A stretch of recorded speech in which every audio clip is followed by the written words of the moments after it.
What is up everyone, welcome back to another video. FPL Harry here, and today I'm going to take you through my top transfer targets and my Game Week 4 preview.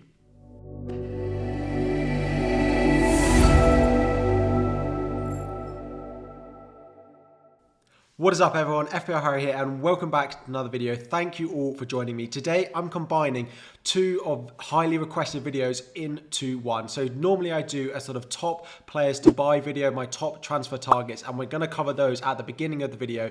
I've got 4 players for you that I think are incredibly good buys. Some of them might be the same as the previous video, and then some new players based off how Game Week 3 has gone. Let me know how you got on in Game Week 3 as well. It was an okay week for me, getting me 52 points and a very small red arrow. But today we're here to look ahead to Game Week 4. So on top of those transfer targets, we'll also have a look at the captaincy ranking that I've got, including predicted points for Game Week 4. Plus we will also answer some of your burning questions going into this upcoming game week. So to start off, we're having a look at my top 4 transfer targets, and where else to start than Ivan Perisic of Tottenham. One of the most talked about players going into the season. No one decided to go with him in Game Week 1 because of that rotation risk, and we did see him not start in either Game Week 1 or Game Week 2. However, Game Week 3 was the game week really where Perisc came into his own. He got his first start, he got a clean sheet, he got his assist, and he got maximum bonus points as well. What a way to start his campaign as a Tottenham player. He looked so good. His average position was up there alongside the likes of Son, alongside Kulusevski as well. The upcoming fixtures are nice, particularly on the short term where they played Nottingham Forest, West Ham and Fulham in their next 3. However, it is worth bearing in mind that Game Week 5 fixture against West Ham does fall into the midweek between Game Week 4 and Game Week 6. I think the chances of him starting all 3 are quite low. I think Essential will probably start one of these, maybe that game in the middle, or it may be that Fulham game if they do want Perisic to play against West Ham in what is probably the most difficult fixture. He has got 2 assists so far this season after just 1 start, as he came on against Chelsea and did get the assist for the equaliser, taking that corner, plus getting the assist in Game Week 3 of course with the flick on from Son's corner that landed at Harry Kane in that 1-0 win against Wolves. Now predicted points are still fairly low, 20.1 over the next 6 game weeks. You've got the fixtures down there as well, but that is really based off the next 3, because after that the fixtures do get a little bit more difficult, including Manchester City and Arsenal away for Tottenham. He's still a good buy at a 5.5 million price tag, likely to increase in price again, but he is a short-term buy, and I do think he'll only start 2 of the next 3 games as well. But for me, he's one of the best value defenders. We knew that going into the start of the season. We just had to wait for when he started to get those minutes. Next up, a player that was in the previous video, and that is Toney of Brentford. Brentford have looked really good, although losing in Game Week 3, still scoring 2 goals, and Toney getting in on the action as well. A nice run of fixtures for them does continue, as they did start in Game Week 3 with Fulham, and now they do continue after that as well. Everton, Crystal Palace, Leeds and Bournemouth all in their next 4 fixtures. Toney is definitely the number 1 forward that I think you should be looking to buy in your team at the moment. Welbeck and Mitrovic have also done well, but for me, Toney at just over 7 million and about 10% owned as well at time recording is the forward that you should go and buy. Again, 2 assists and 2 goals in the opening 3 game weeks as well. Predicted to score 24.4 points going into the next 6 weeks as well. Higher than most other forwards, priced under 8 million. For me, he is the one that you should be going and getting. The talisman for Brentford on penalties as well. A definite buy, and I wish I could fit him into my team as well. Thirdly on the list, we have Jack Harrison of Leeds. Now, we will talk about Rodrigo slightly later on in the video as well. If you are enjoying, don't forget to hit that like button and subscribe to the channel if you have not already. The fixtures for Leeds are great, and I think a lot of people were put off buying them in Game Week 3 because of the Chelsea fixture, but we saw them score 3 times. After this, their fixtures do continue to be really nice. Brighton, Everton, Brentford and Nottingham Forest in their next 4 means that there is plenty of potential for attacking returns. Jack Harrison with just 1 goal, which came against Chelsea, but 3 assists so far, and he is a mainstay in that Leeds side. The slight concern for me with Rodrigo is what happens when Patrick Bamford comes back into that Leeds side. Bamford is likely to take penalties back off Rodrigo, which we heard in the press conference before the start of Game Week 3. Plus, he's likely to play up front, which means Rodrigo might take a slightly deeper role. Although he'll still get chances, it might not be quite as much once Patrick Bamford is back in that team. He's looked really good. He started the season well. Leeds are playing really fluid football. Predicted to score just over 20 points and at his price of 6 million. Whilst Rodrigo is rising and rising up, Harrison's price is a little bit more stable, offering him as a bit of a differential as well. So Rodrigo is still a great buy, but I do tip Harrison to be a good differential over the next 6 weeks as well. Next up, the fourth and final player that I think you should target is Ilkay Gundogan. Again, the player that was on this list last week, and I will continue to tell you how good an option I think he is. We've seen what he did. He scored 2 goals now in his 3 starts. Didn't get anything in game week 1, but has scored in both the remaining game weeks. The big concern for me and Gundogan was that when Haaland was playing, there wouldn't be as many players like Gundogan, like De Bruyne, getting into those attacking central positions. However, he's shown in the most recent couple of game weeks that Gundogan is still going to do that, and we might be seeing a return of the Gundogan of old when he was that incredible asset at just 5.5, 6 million that season where he really broke out in that Manchester City team. The fixtures again continue to be really nice for Manchester City. Crystal Palace, Nottingham Forest, Aston Villa are fixtures we know that they will score goals in. Gundogan predicted to score 23.3 points. Again, now that he's been given that Manchester City captain's armband, I think he will start almost every single game when he is fit and available. I don't think the rotation for Bernardo Silva is a big threat. I think if Bernardo Silva is going to play, he'll play in the same team as Gundogan. They won't be rotating with each other, is my prediction. So 7.5 million for Gundogan. Whilst all these 8 million midfielders are not performing at the levels that we'd want him to, he is a great buy. And anyone with an 8 million option like Diaz, like Mount, like Kulusevski, like Saka that is looking to offload, Gundogan would be my #1 replacement.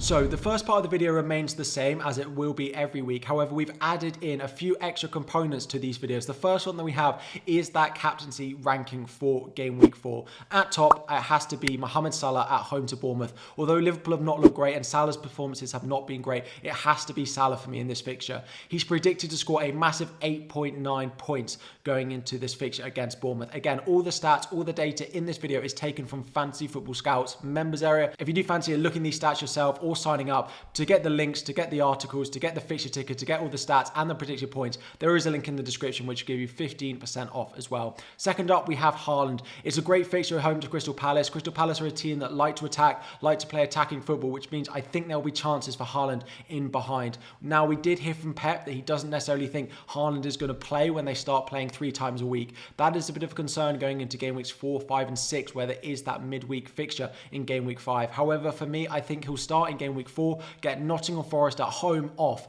in game week 5 and be on the bench where Alvarez of Manchester City will start, and then he'll start again in game week 6. So I think he is safe to captain as my #2 captain option in game week 2. Third, and after him, we have his teammate Kevin De Bruyne, who's looked so good. One of the fastest starts he's had to a Premier League season, and he often only gets better. Tends to start slow and only tends to improve after that. Predicted to score 6 points, so slightly less than Haaland, but it is good because he is a midfielder, gets the extra point for a clean sheet, gets the extra point for a goal, and that creative force that he has. He's likely to start every week, where you have that slight risk when you look at Erling Haaland. And then fourth on the list, we have Gabriel Jesus. Now, he's predicted to score just 0.1 points less than De Bruyne with 6 points. Again, it is a great fixture for them at home to Fulham. Fulham have been quite impressive, but they have been conceding goals in the past couple of fixtures, and I do think there is a good chance that Jesus and Arsenal put them to the sword and continue on their unbeaten run. The only team in the Premier League to not lose a game so far, and Jesus is the most highly owned player in FPL so far. So owning him is essential, and I do think he's a good captaincy shout as well. So these are the top 4 ranked captaincy options. We've got Salah, Haaland, De Bruyne and Jesus. But before we wrap up the video, let's answer some of your burning questions. So to wrap up your questions, and just a reminder, if you aren't in the channel Discord as well, there is a link in the description where you can go and join that, and we answer questions all throughout the week, plus going to be in this video as well. That's where we're going to go to pull out some of your questions. So thank you to everyone who sent them in. We start off with Noons, who says, is now a good time to be playing your wildcard? And this is a question I see being played and asked a lot around the community with wildcard drafts starting to come. For me, it is too early. Yes, your team might have not necessarily performed well in game week 1, 2 and 3. However, every week of football that we have an extra 30%, an extra 25% of data, which really allows us to change our team and develop our thinking. Something might not have happened necessarily in the first 3 weeks, but it doesn't necessarily mean the likes of Trent, Robertson, Cancelo, Reece James are not going to be good options that you should suddenly go and buy Rodrigo, Ivan Toney, Pascal Gross, all of these players in your team, and use your wild card. Use your transfers, maybe take a -4 if you are trying to get these players in, but save your wild card for later on in case these things don't pay off and you need to revert back quickly to the players you had before. So for me, unless your team is in absolute disarray, but I can't see it if you're relatively close to the template. Although the template didn't perform well in game week 3, I would be holding on your wild card. Next up from JR is my general thoughts about Liverpool Trent, Robertson, Salah. Although Salah did get a return this week, Trent and Robertson both failing to return so far. For me, Robertson particularly is a sell, and that's because he's been taken off early for Tsimikas in a number of fixtures so far this season. His attacking numbers as well are not as good. The amount of crosses he's putting in, his attacking positioning is not as good as we've seen from him in past seasons. For me, Trent as well is a bit of a concern. I'm giving him Bournemouth at home in the next couple of fixtures to see how he gets on and whether he can begin to turn the tide on the blanks that he's been seeing. But I am concerned about 7.5 million to be spending on him, but I would be holding onto Trent. And finally, Salah, I'd also be holding. A key thing about Salah is his ability to return even when he's having a bad game. We saw that in game week 1, we saw that in game week 3 as well. Bournemouth at home in game week 4 is definitely a chance for him to get back into his form, to get back into his rhythm. While Nunes is not in the team, find some form, find some goals, get some assists, and I think he'll do that here.